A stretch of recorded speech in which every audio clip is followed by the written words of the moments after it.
Tasya Barito Manulang dengan NIM 31S24011.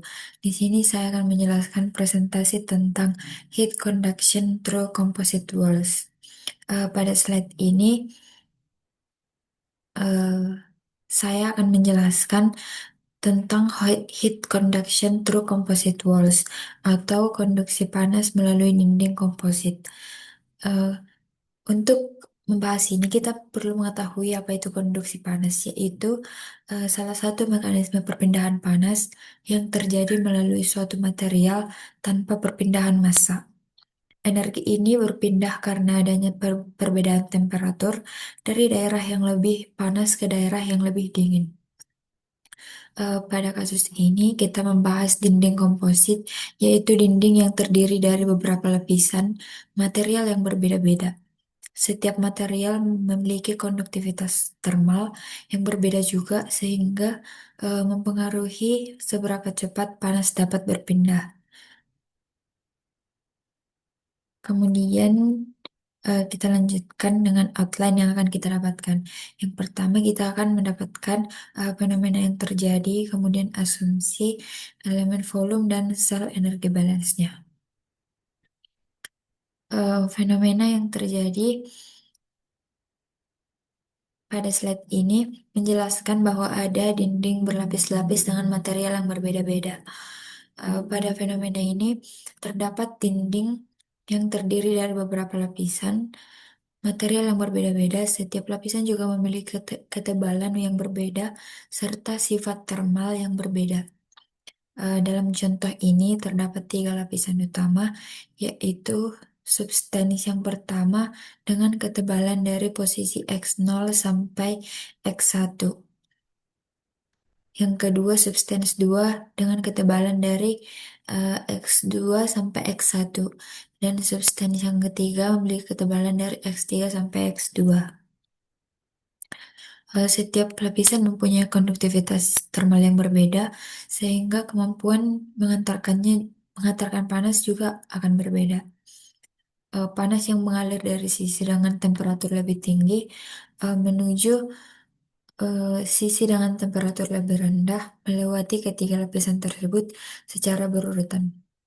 Karena materialnya berbeda, maka setiap lapisan akan memberikan hambatan terhadap aliran panas. Oleh karena itu, sistem ini disebut composite wall atau dinding komposit. Kemudian, agar analisis perpindahan panas lebih sederhana, kita menggunakan beberapa asumsi. Asumsi pertama adalah steady state, yang artinya itu temperatur pada setiap titik tidak berubah terhadap waktu, sehingga kondisi sistem dianggap stabil. Asumsi yang kedua adalah panas hanya mengalir pada arah sumbu X.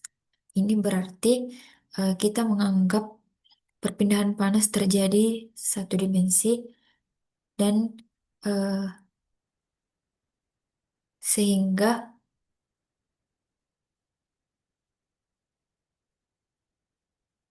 tidak ada aliran panas pada arah Y maupun Z.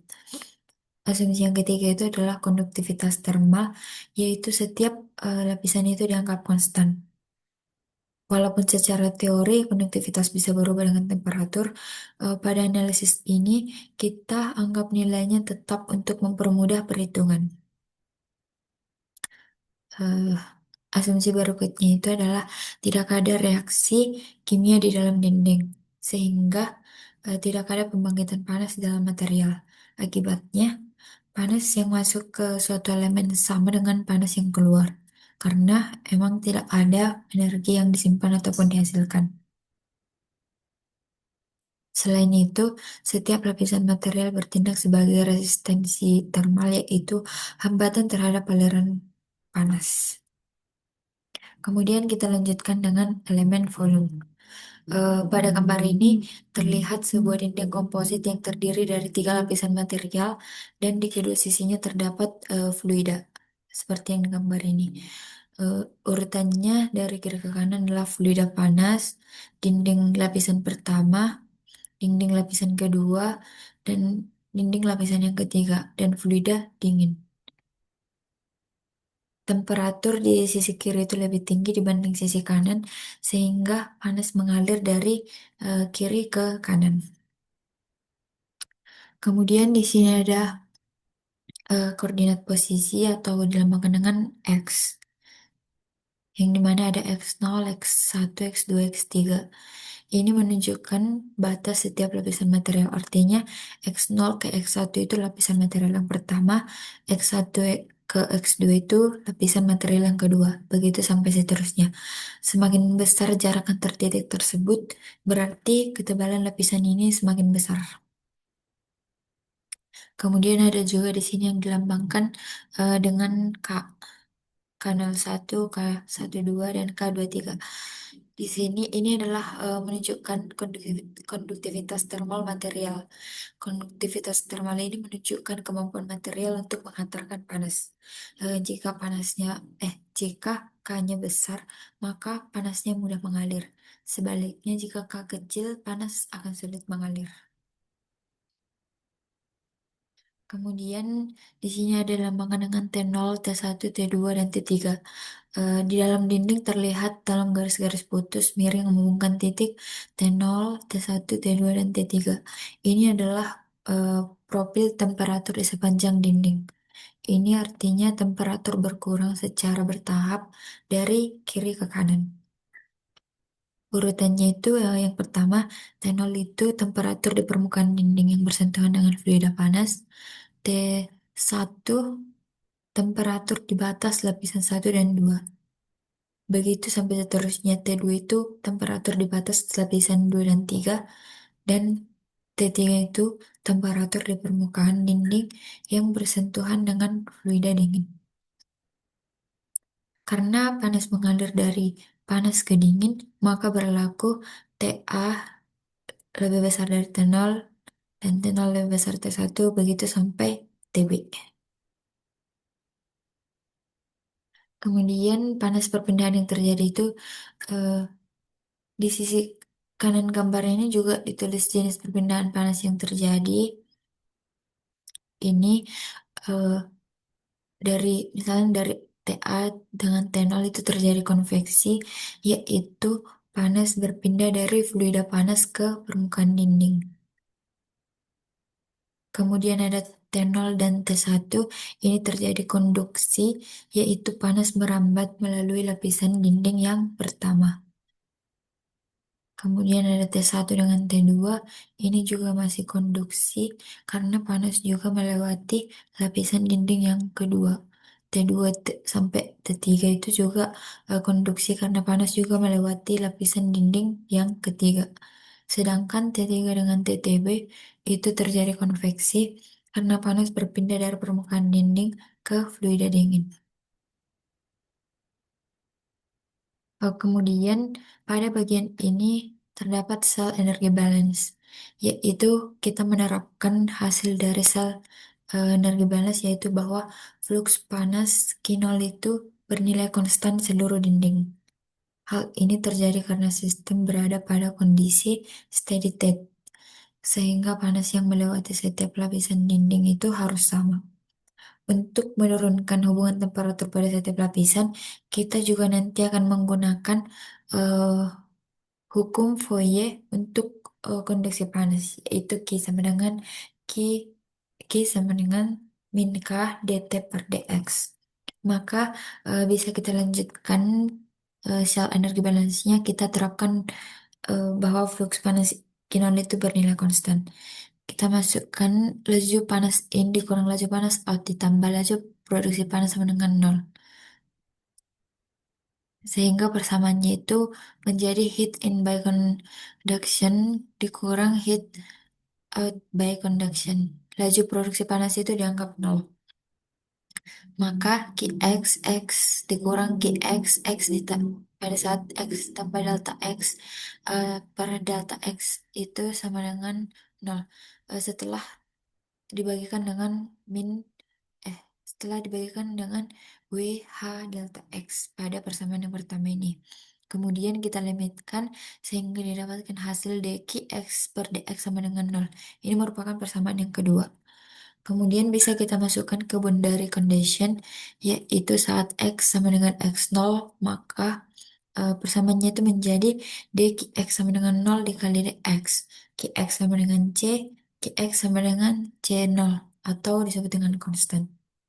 Maka Qx sama dengan Q0, karena flux panas pada saat X sama dengan X0.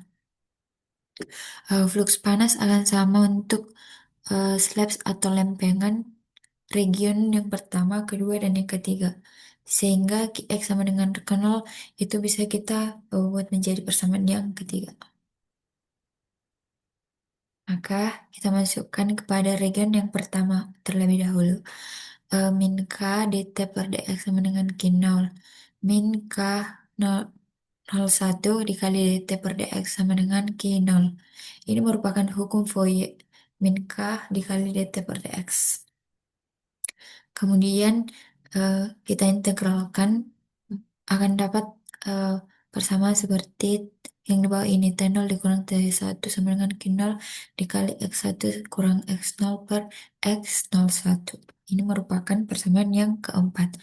Kemudian pada region 2 juga kita menerapkan hukum Fourier dan kita integralkan sehingga mendapatkan persamaan T1 dikurang T2 sama dengan Q0 dikali X2 dikurang X1 per K12. Ini merupakan persamaan yang kelima. Begitu juga dengan region yang ketiga, min K dt per dx sama dengan Q0.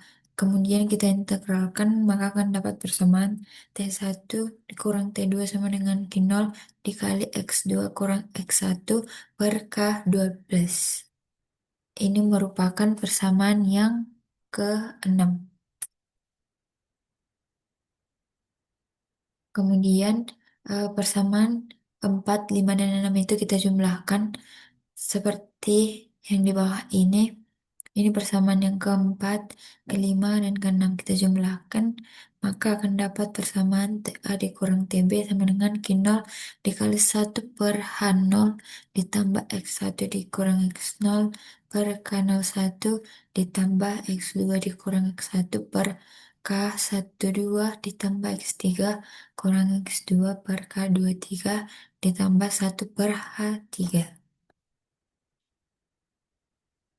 Kemudian kita lanjutkan dari persamaan itu kita sederhanakan lagi sehingga akan dapat eh, Q0 sama dengan TA dikurang TB per 1/H0 ditambah sigma J sama dengan 1 XJ dikurang XJ kurang 1/KJ dikali 1 J ditambah 1/H3. Kemudian untuk heat fluxnya itu Q0 sama dengan N dikali TA dikurang TB, dan heat flow-nya itu Q0 sama dengan N dikali W kali H dikali TA dikurang TB. U itu merupakan overall heat transfer coefficient saat slabs itu sejumlah N. Maka didapatkan persamaan 1/U sama dengan 1/H0 ditambah sigma N C sama dengan 1 XC dikurang XC dikurang 1/KJ dikurang 1 J ditambah 1/HN. Demikian presentasi saya.